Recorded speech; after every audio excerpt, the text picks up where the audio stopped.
support of the Democratic leadership team.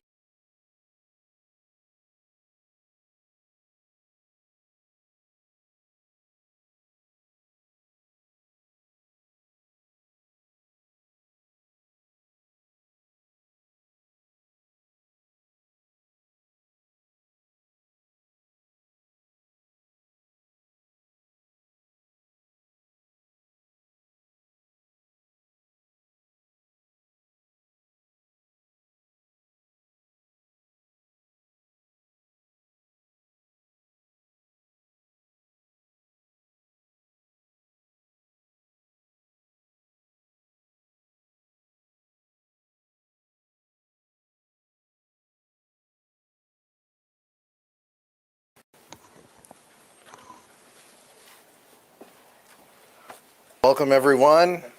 Pleasure to be joined by my colleagues. We'll be joined by the DCCC Chair, Susan Del Bene, here shortly. Just so thrilled to be here with Vice Chair Ted Lieu in putting this conference together, and of course, Leader Jeffries, Whip Clark, and Assistant Leader Nagus. We could not do this without the support of the Democratic leadership team, and we feel all that support throughout our time here.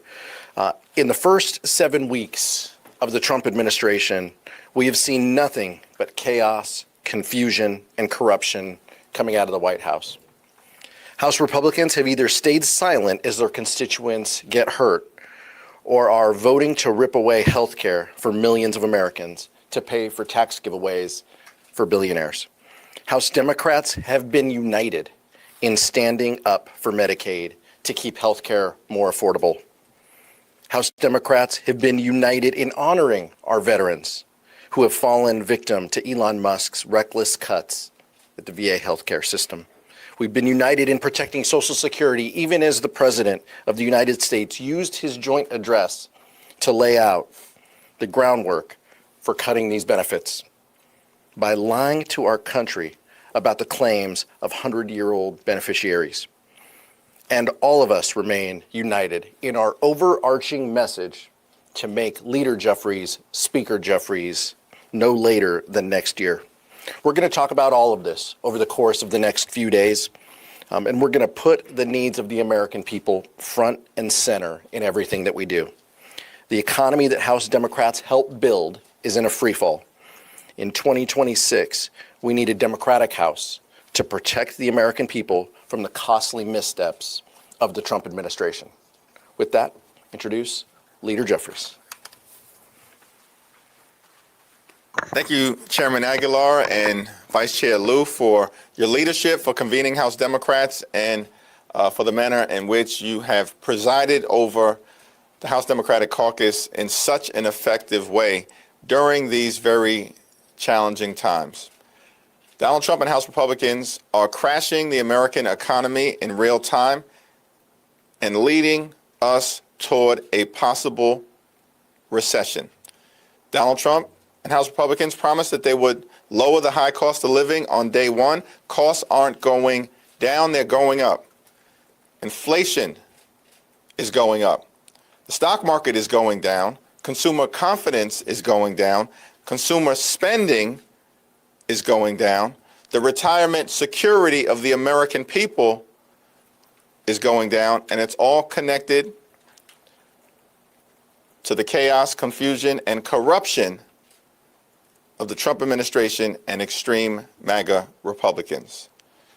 House Democrats remain united in the effort to protect Medicaid and the health care of the American people. We remain united as it relates to protecting Social Security and Medicare. House Democrats strongly opposed the reckless Republican spending bill that will hurt families, hurt seniors, and hurt veterans. House Democrats remain committed to building an affordable economy and driving down the high cost of living for everyday Americans. And House Democrats are united in our understanding that we must take back the majority next year with the fierce urgency of now. One of the members who has led us in such an extraordinary way, both as it relates to keeping Democrats together, as was the case yesterday, and of course, as it relates to the House Republican devastating budget resolution, is our dynamic whip, the Honorable Catherine Clark. Thank you so much, Mr. Leader. And to Chairman Aguilar and Vice Chair Liu, we are so grateful to you for once again organizing this opportunity to come together as Democrats. This is always a powerful opportunity and issues conference, but this year especially, we are really grateful because we have a lot to dig into, especially the last 24 hours have shown a stark illustration of what we're fighting to stop. A Republican Party that promised to put more money in the pockets of working people.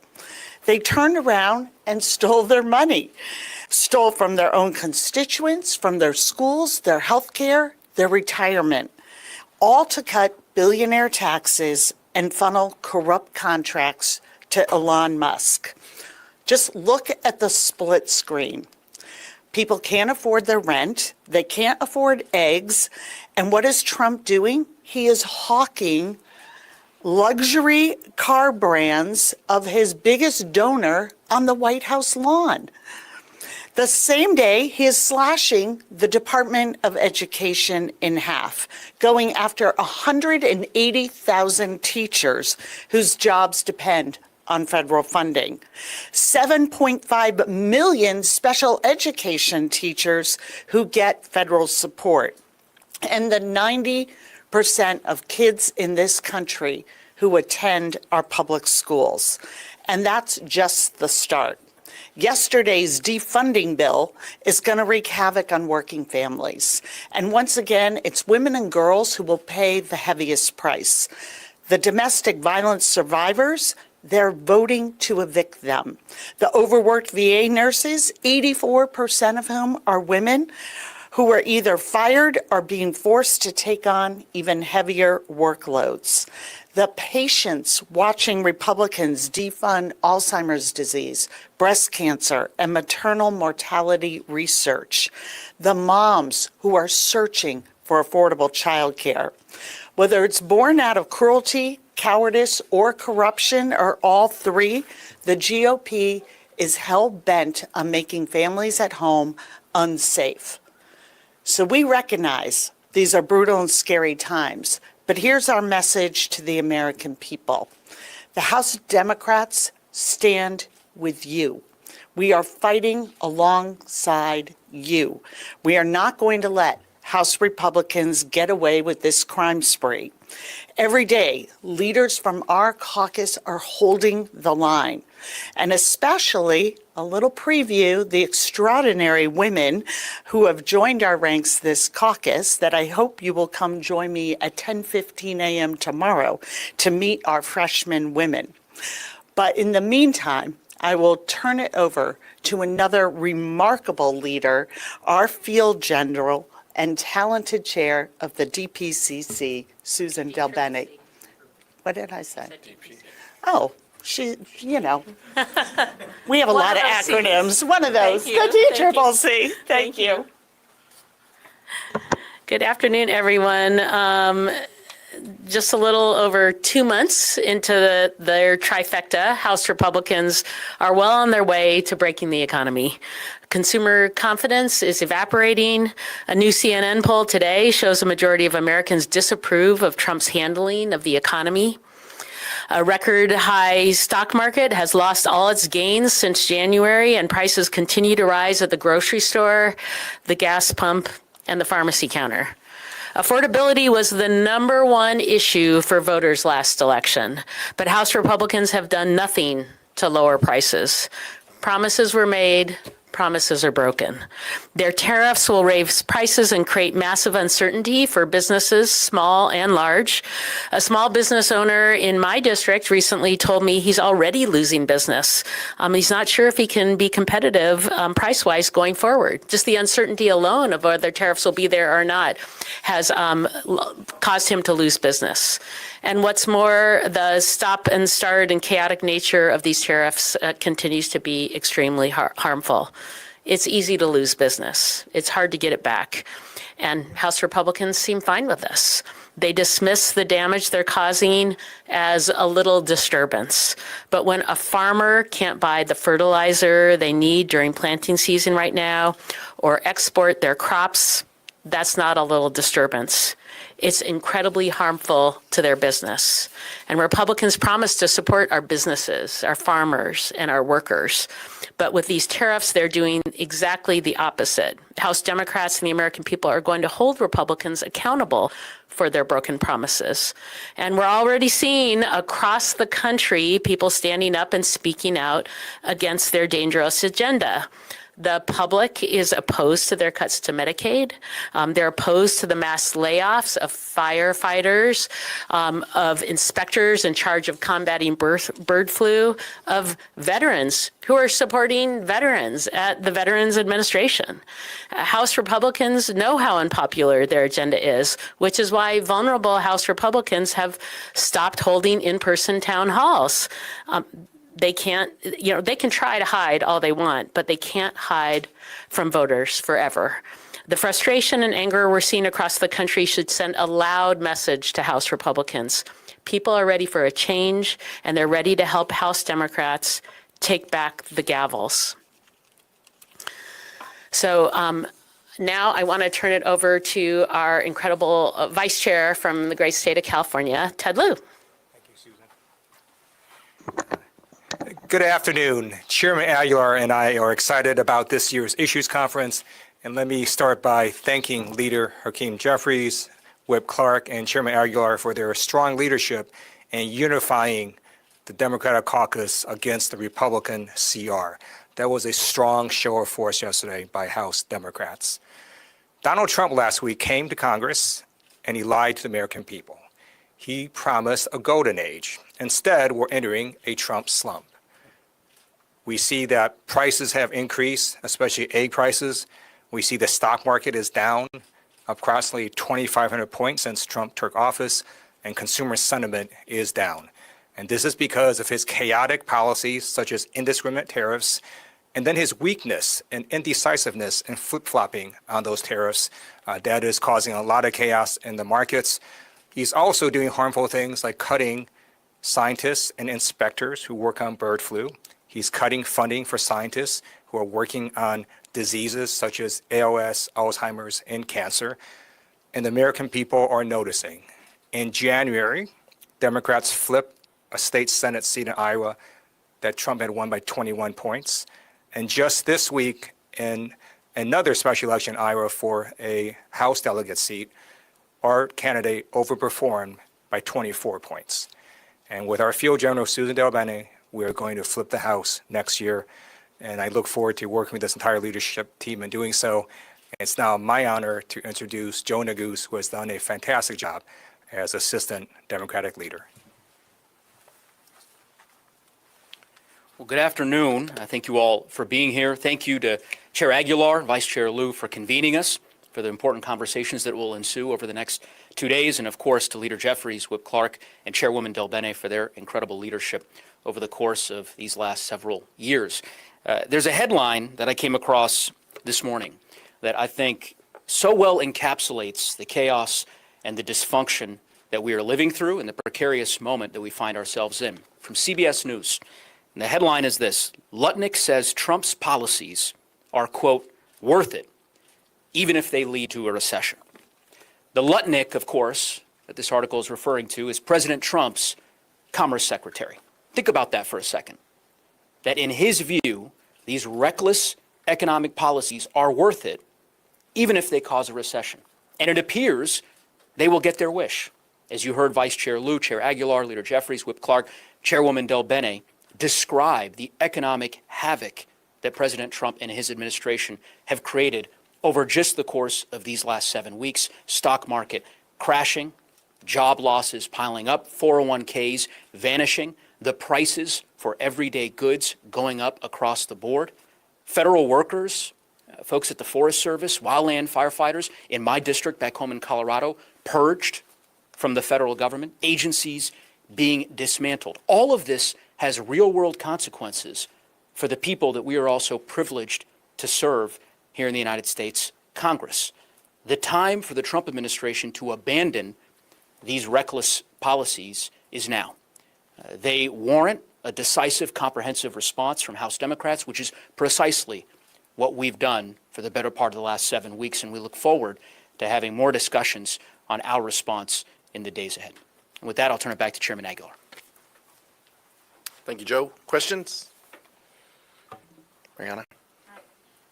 Question for all of you, but Mr. Leader, I know you said a couple weeks ago, what leverage do we have as Democrats in the minority? Obviously, you all exerted some kind of leverage yesterday, and you almost unanimously voted against. Is that the only point of leverage that you guys foresee being able to use? And should Senate Democrats also use that leverage of voting no on this bill? The leaders also talked about, look, there's a debt limit, there's future appropriations, discussions. There will be opportunities for us to show how united we are fighting for the American people. Susan DelBene came from a hearing where Ways and Means members were doing just that. Each and every day, we show we're united for everyday Americans.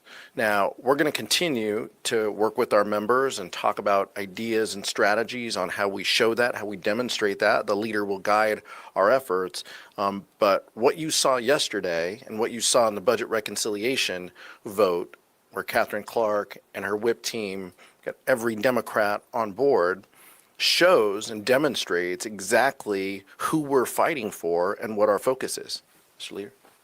That was a rhetorical question that I asked in response to a reckless charge from Speaker Mike Johnson that it was House Democrats who were determined to shut down the government. I'm not even sure why we're still on that point. After what we've seen repeatedly in terms of House Democrats standing firmly together to oppose the largest Medicaid cut in American history. Every single House Democrat.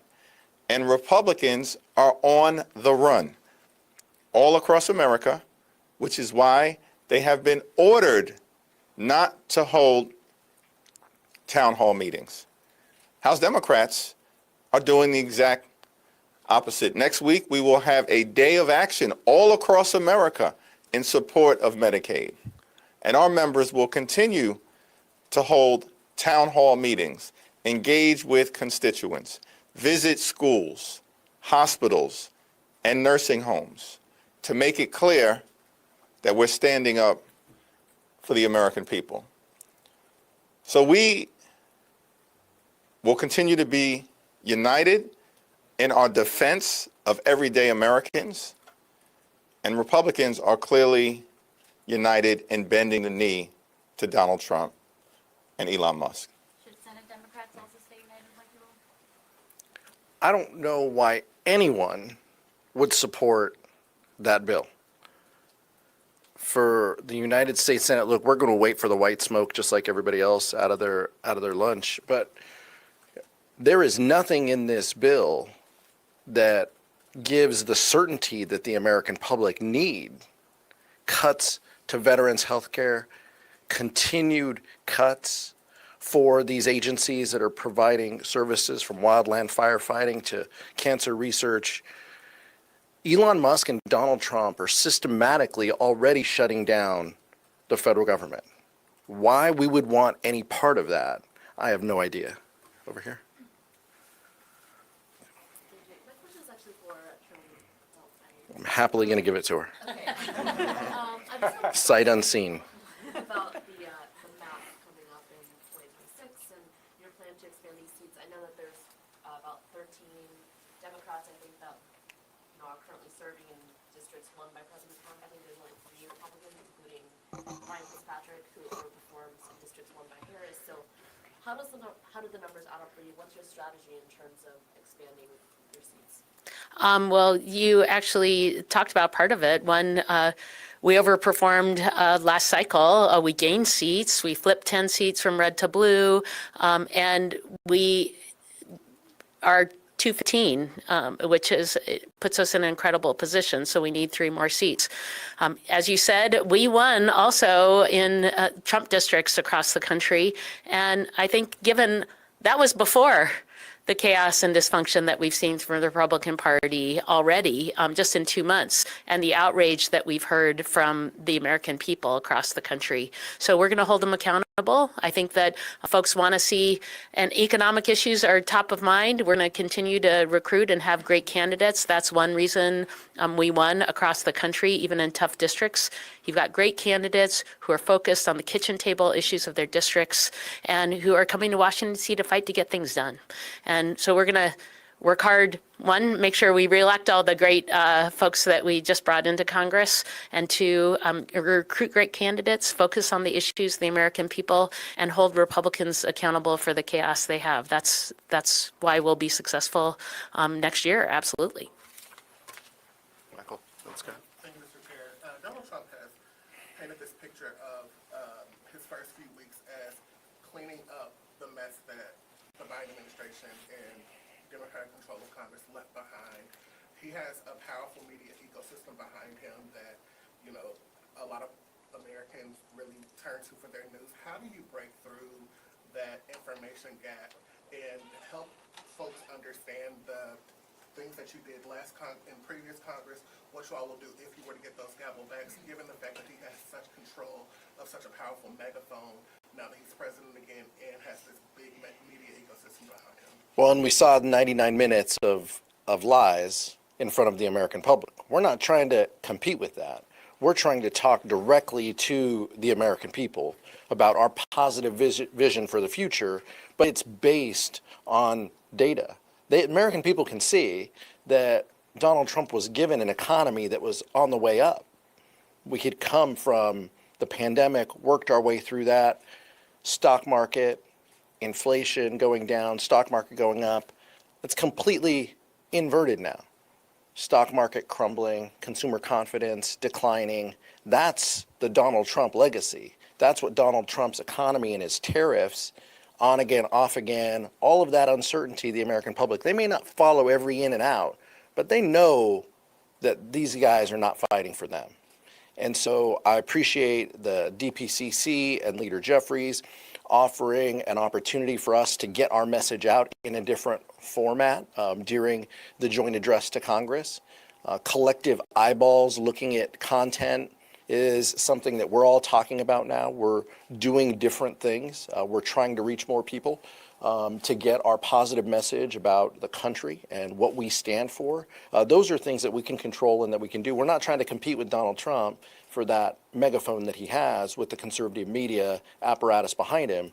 We're trying to focus on the American people and to show them how we're fighting, what we're fighting for, and the importance of this moment. That's what this vote was about. We stood up for the American people, and we will, time and time again, have their interests in mind when we're voting to protect healthcare, to protect investments in life-saving medicine, all of those things House Democrats continue to do.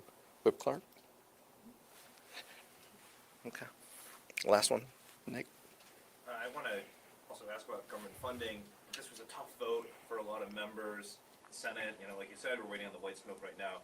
Would it have been helpful for your members to receive a clearer signal from the Senate on what Democrats were going to do there as they took this vote?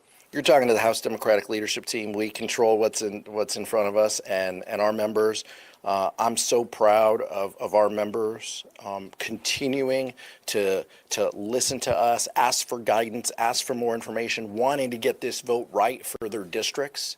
The level of information that this team, that Leader Jeffries and Whip Clark were providing to our members so people feel confident and so they understand the detail of this. This was not a clean CR.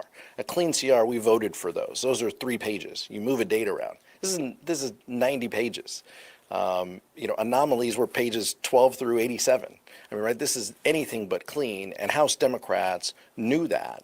And so our unity was important. It was important because we keep hearing from the American people that they want us to push back against Donald Trump's chaos and extremism. And that's exactly what our vote was about. And I'll ask Whip Clark to. Yeah, go for it. Yeah, just to add what our chairman already said, what we were faced with was really two prongs. One, we have a blank check to Doge, to keep on doging and taking a chainsaw to the very programs that American families are saying they want us to protect, whether that's their health care or veterans benefits or public schools. Social Security is, we have said repeatedly, if this CR protected Social Security, Medicare, and Medicaid, we would have voted for it. But they did just the opposite. And how do we know this is all part of the scheme of dismantling government, taking deserving taxpayer dollars and giving it to the billionaire class? Because Republicans told us so. You saw Freedom Caucus members coming out and saying, I am now going to support this CR after I have been told by the Trump administration this will be a path to further cuts and spending. That is a path to stealing taxpayer dollars. And that is why you saw that unity.